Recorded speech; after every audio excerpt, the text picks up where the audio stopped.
Good evening, and welcome to the Bird's Eye View. I'm your host, Demarcus Williams, Associate Vice President of Global Marketing and Communications at St. Augustine's University, and you're watching the Bird's Eye View on WAUG. Tonight, we have a special guest, Dr. Leslie Rodriguez-McClellon, Senior Vice President of Student Experience. Dr. McClellon, how are you doing tonight? I'm good. How are you? I'm doing well.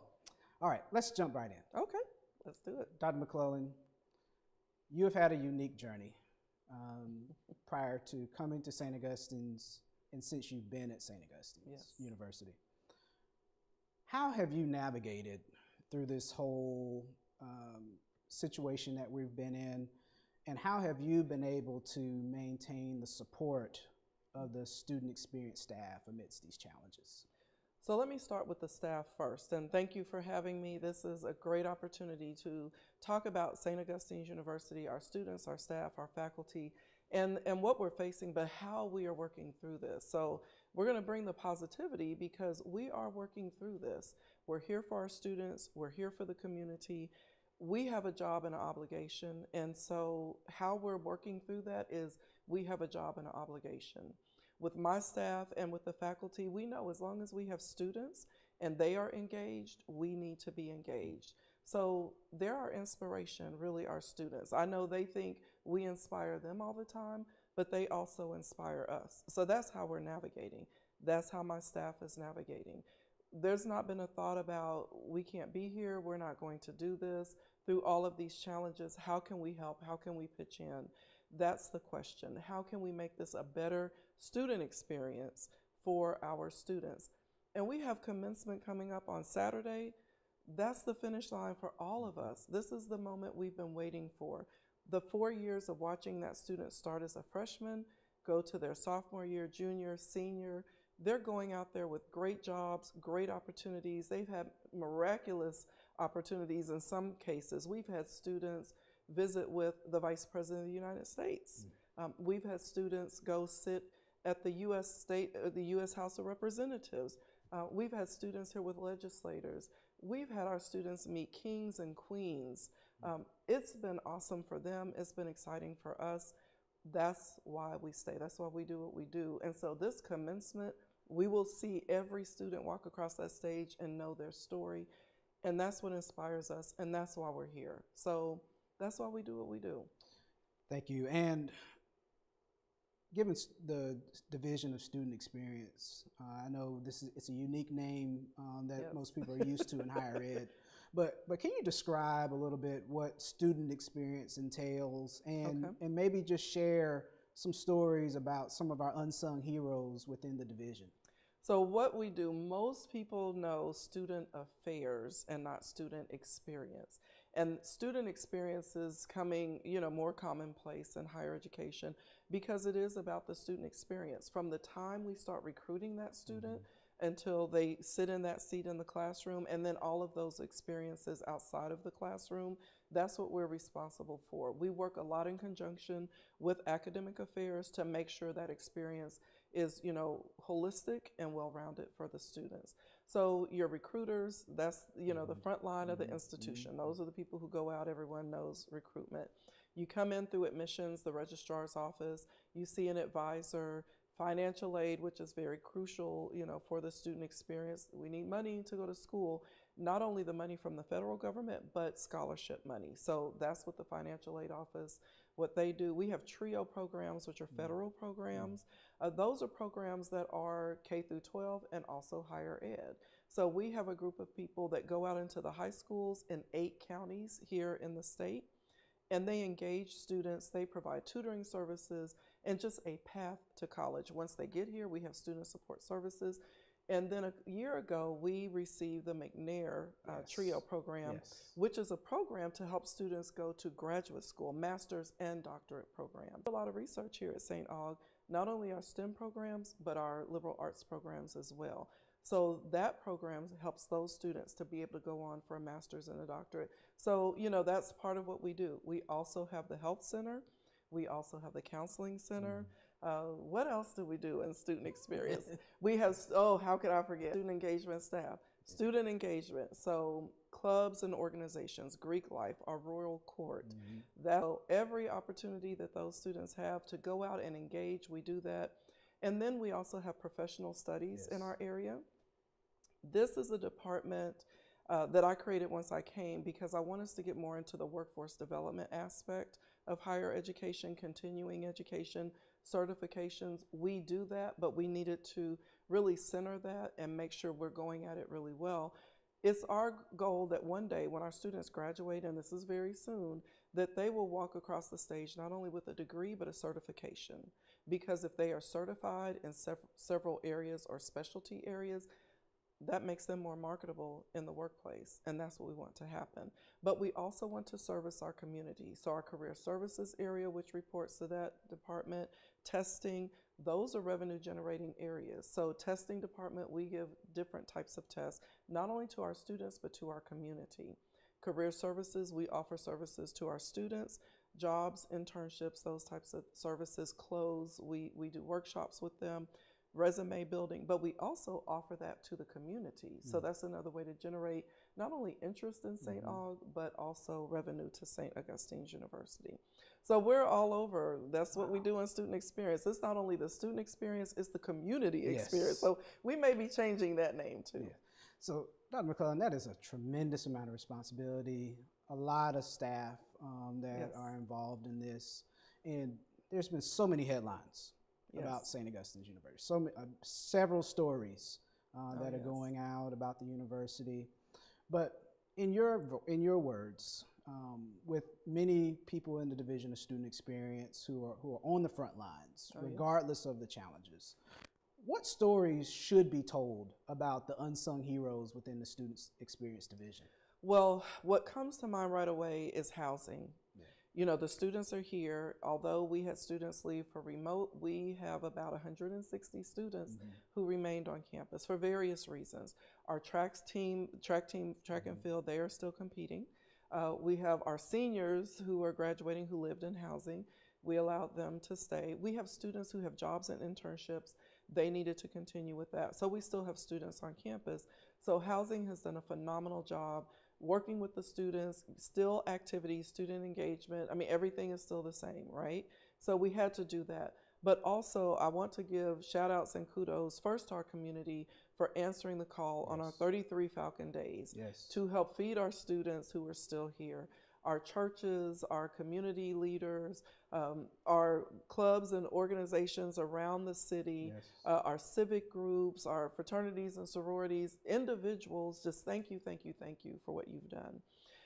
But our housing department, as well as Dr. Love, Ms. Joyce Bannerman, so Dr. Cindy Love, Ms. Joyce Bannerman, Dean Janelle Watts, and her whole staff, Mr. Stokes, all of the RDs, they have made sure that we have everything coming in, food, cash, and gift cards that is going to our students to make sure they are fed. We have people coming on campus with hot meals, and someone has to make sure we have an account of all of that and that they are dispersing the food appropriately for our students. We have a food pantry for our students that Ms. Joyce Bannerman leads, as well as now we've created a food pantry for our faculty and staff. And so it's called the Essential Center. So therefore, that's the first line of the unsung heroes, I would say, because they're making sure our students are taken care of. And that's the most important thing for us, making sure they're taken care of. And we want to make sure we do that. I also want to say just the faculty and staff who continue to do their jobs. They are the unsung heroes. You don't see the faculty because they're teaching. You don't see all of the staff. You know, the recruiters are still going out. Admissions is still doing their work. You know, we have everyone still in place. So all of St. Augustine's University to me are the unsung heroes because we're still doing the work. And we all have people who ask, why? Why are you still doing this? Why are you here? Well, it's the students. That's why we're here. Again, we have a responsibility. We have an obligation. Wow. And on that note, especially we talked about faculty and some of the services here on campus. Today's the last day of exams. You know, we are finally counting down the days to graduation. And you know, you mentioned some of the unsung heroes, and within the Division of Student Experience, there's several services You got career services, global fellows, student engagement, housing, et cetera, you named. Can you just describe a little bit more how those services were able to provide support to our students so that they can finish, but also begin their careers after graduation? Right. So again, career services, you know, for students who need clothes, we have a great clothes closet for our students. And thank you to our faculty, staff, and our community for donating those clothes for our students so they can get a great start when they go out there. But then other services that we've had, again, the food pantry, that has provided tremendous service to our students. We have a Global Student Leaders Institute, and this is a group of leaders on the campus. Students have to apply to be in this program, and they go through really economic development and leadership that they can provide in that area, not only on the campus now, but also when they get out into the community. So we've had a lot of donations come in for that. We've had one person with an endowment who said, this is the money I want to use, endow this money for this particular program. But we've also had other partners in the community who said, this is a great opportunity for these students to be able to do this. And so again, an outpouring of support, not only for St. Augustine's University, in particular our students, and we're happy to be able to still provide that as a service because we again want to make sure our students are well-rounded, they have a holistic experience here. They can take what they've learned in the classroom and apply that, this leadership program, and apply that. And this group is going to get to apply that in Columbia in just a few days. So we're really fortunate that in the midst of all of this, that has not stopped. And those students deserve it. They've put in the time. They've done everything they needed to do. They presented their capstone project. They will get to present that in Columbia. And we have 2 students who will stay behind for an additional 2 weeks with paid internships while they're in Columbia. Wow. That is outstanding. Now, we recently announced that this graduating class, the class of 2024, is one of the largest in almost a decade. How would you describe the resilience of our students during this time to persist and finish this semester? And also, are there any student success stories that stand out to you? Several student success stories, but let me talk about their resilience. The majority of this class are people who were seniors in high school in 2020. So we know what that means. High schools, you know, the learning changed, the teaching changed, what they were going to do, how they did that. Did not have graduations. We all saw the driving graduations in the car, you know, that sort of thing, virtual. So it's really meaningful for us to be able to have a graduation, a physical graduation for those students. How they have persevered, they've dealt with a lot. A global pandemic. Of our generation, we have not seen that. So already, they don't understand really yet how that has instilled in them the willpower of perseverance. They've already lived that. So they just have to realize that and identify that within themselves. We've helped that a little bit as they've been here, but once they get out into the world of work and into this big world, doing whatever it is they're going to do, I think they'll tap into that. They have it in them. So class of 2024, you have it already. You already have it. It's just when you will tap into that. And sometimes they've needed that being here. Right now, our students are remote. They've had to go remote half of the semester. It was familiar to them. It changed their student experience a little bit. However, they have it in them. So I think just for those students, they've persevered, and they will realize even more so how much this has helped them and will help them as they move forward. Success stories, there are several. I don't know if I should call names, but I'll talk in generalities. It's up to you. It's up to me. This is a safe space. So one success story that comes to mind, I'm so proud of this young man, is our student trustee, Miles Beasley. And Miles, he's on a banner on the campus on one of our buildings. And he told us about how each year his hairstyle changed. And so he's back to the hairstyle of his freshman year, which is really interesting that he did that because, you know, I think that was part of his personality as he matriculated through campus. and through the university. But Miles will tell you, St. Aug chose me. And this is how I came in as a freshman, and this is what has happened to me. And this is a young man who has blossomed. I know we will see him on a national stage someday doing really great, phenomenal things. I happen to know that he had many opportunities. There were everywhere we took Miles, everywhere we took him, people were trying to hire him, even starting as a junior. He's a great networker. He is a great networker. And so I would tell him, no, you cannot have him now. He has one more year. No, he has one more semester. But that just speaks to not only his ability and what's inside of him, but also what he gained being here at St. Augustine's University and how this university has helped him to grow and to flourish. So Miles is one story that I know I can talk about. We've had other students who came here and they had to find their way, and Miles was a little bit like that. Just find your way. What can I do? Our international students, we have a group of young ladies who are from South America, Honduras. And one of them graduated last year and is off to Yale. So this is what St. Aug can do for you.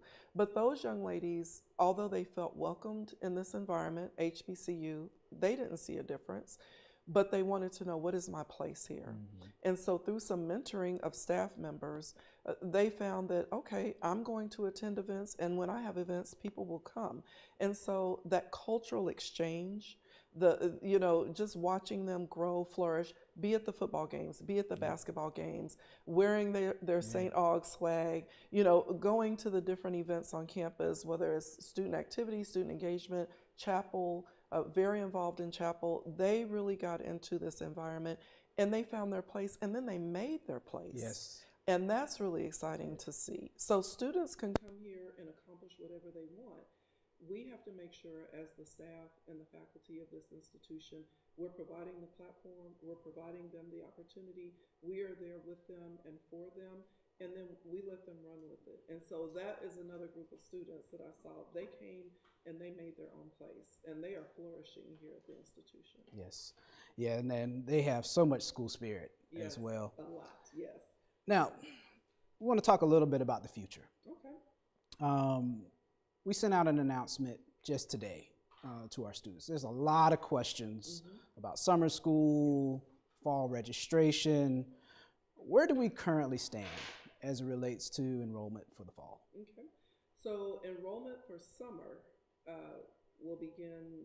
We have the schedule up, I think, today. Okay. And so we will begin summer enrollment. So we will have second term summer enrollment will begin at the end of June. Okay. And that will go right up until the beginning of the fall semester. Fall semester schedule will come out in the middle of May. So we got a couple more weeks for that. So we want people to know, go ahead, if you've completed your application, keep moving. We're doing everything we can. We have tracked our student admissions right now. We have admitted as many students right now as we did this time last year, maybe even a few more. Wow. And the admissions team is still working. So we are not slowing down. We will be here in the fall. We are here. We are here. That is the message. We are here. So yes, enrollment is going strong for the summer. Definitely mid-May, strong for the fall. All of those students who have been admitted, we will get them enrolled and we'll keep going. Good, good. Now, there might be some people who might have just signed on. So we've said it several times. You just said it, but can we just say it again? Because there's been several headlines that have said otherwise. Oh, yes. But are we still open? Are students still going to class? Are faculty we're still teaching? Yes. Are they going to still receive credit? Yes. Are we still going to have a fall semester? Yes. Okay. Yes, yes, yes, yes, and yes to all of that. We are here. We are here. I'm in this beautiful studio. We are here. We're here. We're on campus. We're at 1315 Oakwood Avenue, where miracles still happen. We are here. And so, yes, our students are here. Again, like you said earlier, they are taking their finals last day. Yay, they're doing that. We'll have commencement on Saturday. We're here. And we're gearing up for the fall. I mean, we will be here. Fall is going. We have more planning that we need to do. Staff is moving forward. We are here. Now, Dr. McClellon, being over the Student Experience Division, you've had an opportunity to personally work with students, to see them, to know their Yes. stories. We talked a little bit about graduation this Saturday. For you personally, how is it going to feel for you to see these students cross the commencement stage? It's always exciting. I mean, the students are excited. Their families are excited. I don't think they really know how excited we are for them, because we know what they're trained to do. We know what they're educated to do. Again, we've seen them from freshman, sophomore, junior, senior. They're going across that stage in every class. Now, I've been in higher ed now 27 years. Oh, wow. I started as a very young. Congratulations. Thank you. Young adult in higher ed. So I've seen a lot of students graduate, and I can tell you the feeling never changes. I mean, when you watch that student walk across, they're proud of themselves. When you know those individual stories, you know, I can remember a year ago, a father brought his daughter here to move in, orientation, all of that, and he took every last dime he had to bring her here. All the money he had to get her here. And I told him, if you got her here, we're going to make sure in 4 years she's graduating, she matriculates. That's what the families hope for their students, for their kids. I brought you here. In registration, we also understand that there's still some parents and some students that may still have some concerns. Right. With that understanding, why should our current students return this fall? Why should our prospective students enroll? Why still choose SAU? First, we're a great institution. Great institution. You just heard me talk about some of the accomplishments of our students, some of the opportunities that our students have. You come here, you will get that. You remain here, you will get that. We're going to pour into you the same as we did last year, year before, 10 years ago. We're going to do that next year. So it's a great institution. You'll get a great education. You will have a family. Yes. You will have people who care about you. Sometimes you'll feel like we care about you too much because we're going to make sure you have a good experience. You're safe, you're secure, you know, things are great, but we're going to pour into you. We're going to love on you. There will be times of tough love. We're going to be honest, straight up, get you to where you need to be, because when you enter into this world, we need you to be ready. We need you to be ready. Now, I need you to come on a personal reason, because one day I'm going to retire. Not yet, but one day. And I feel like I'm training the next person to take my place. Mm-hmm. I didn't always want to be in higher ed. I never even wanted to be in education, honestly. I did other things before I came into higher education, and then I fell in love with it, and 27 years later, I'm still here.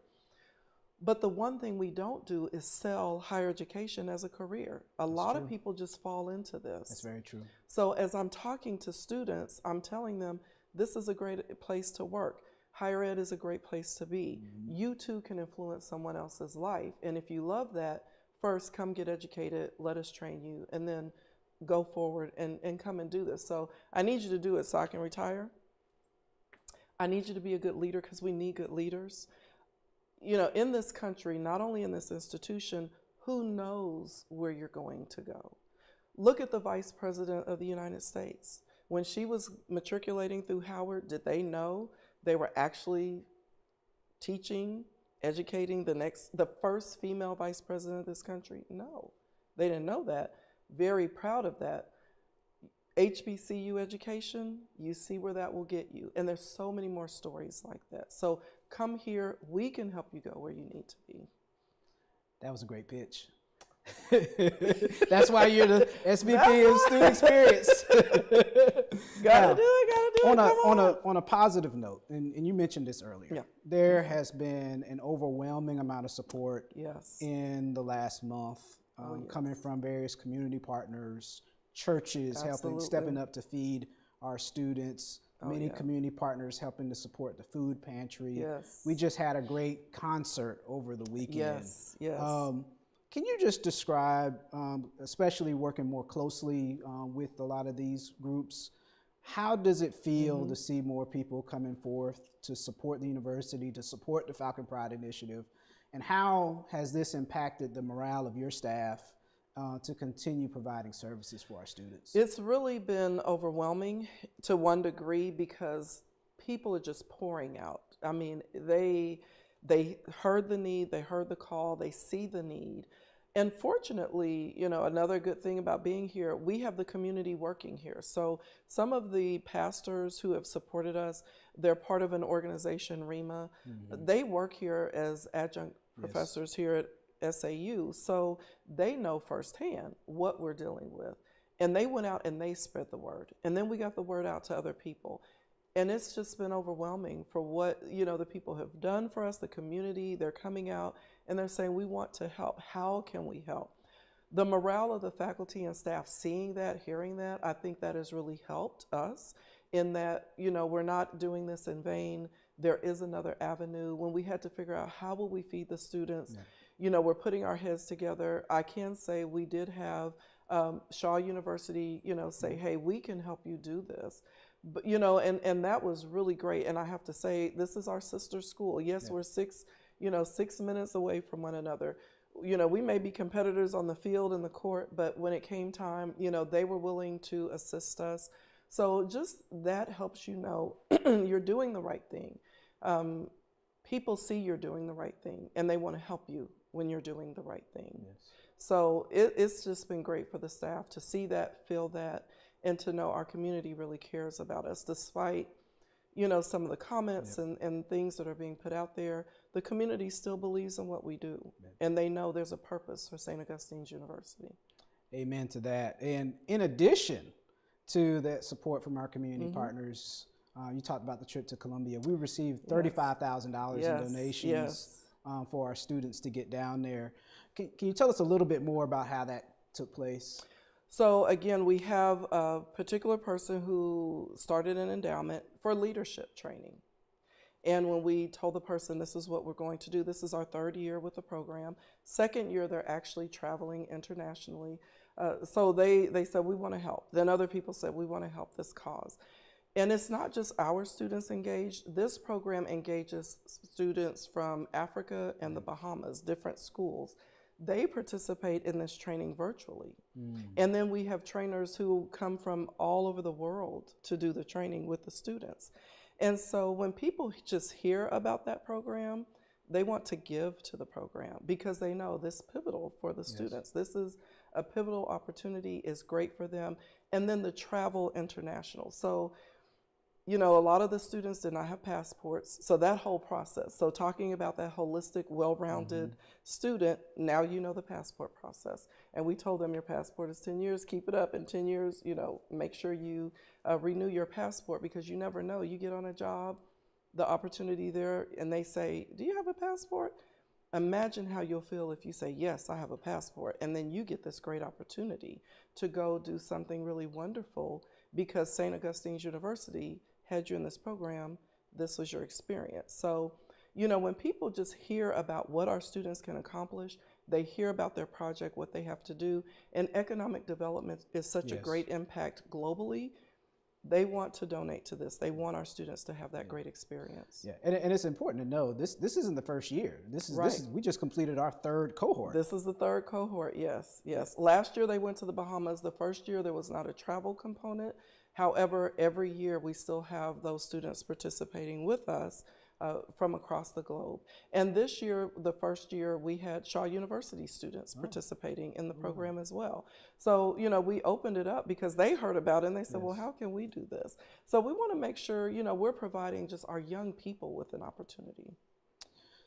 Thank you for that. And in our last episode, our newly elected Mr. and Miss SAU, Devin Nixon and Noah Wheeler, they shared some powerful responses when we asked them why they believe in SAU. In spite of our accreditation and financial challenges, our faculty, our staff are still showing up. What is it about SAU that makes this place so special? Why do you believe in SAU? Why are you still fighting for this university? And why should the faculty and staff and alumni continue to fight for SAU? So I believe in higher education. education is one thing no one can take. Once you are educated, no one can take that from you. And so just as a person, we need that. Yeah. As an HBCU, we need to provide that. There's still a reason why we need to exist as an HBCU. We have powerful opportunities. We do powerful work here. You're changing the lives of people. Now, I'm a third-generation graduate of my HBCU where I graduated from, but we still have a lot of first-generation students coming to us. And so for that reason, I believe in what we do, because that's the change maker. Yeah. That changes the trajectory of your future, maybe a cycle of poverty for a lot of people, and great opportunities that students and their families never thought they would have. I've had great opportunities since being at SAU. I got to go to the UN. Yeah. You know, I've sat with people that I never thought I would sit with, just because of being here and providing more opportunities for not only our institution, but that translates to our faculty, our staff, and most importantly, our students. I believe in the work that we do. And when you see the students accomplish so much, and they're so excited about what they've done, the experiences they've had, what they get to go do, how could you not fight for this? Yeah. 157 years, we deserve to be here. We need to be here. We still serve a purpose for all students. Anyone who wants to walk through those gates at 1315, we're here for you. It's worth fighting for. Amen to that. Dr. McClellon, I want to thank you so much for taking the time to come on the Bird's Eye View. Do you have any final remarks, any comments before we end today? Only thing I want to say is everyone still support SAU. Our Falcons are still flying high. Well, you heard it from Dr. Leslie Rodriguez-McClellon. We want to thank you for watching the Bird's Eye View here on WAUG. And please continue to support the university's Falcon Pride Initiative. When you support the university's Falcon Pride Initiative, you help SAU preserve its accreditation as well as stabilize the university's finances. That ends our show for tonight. This is Demarcus Williams, Associate Vice President of Global Marketing and Communications at St. Augustine's University, and you're watching the Bird's Eye View on WAUG. And if you don't do anything else, please don't stop believing in SAU. God bless you. Have a great night.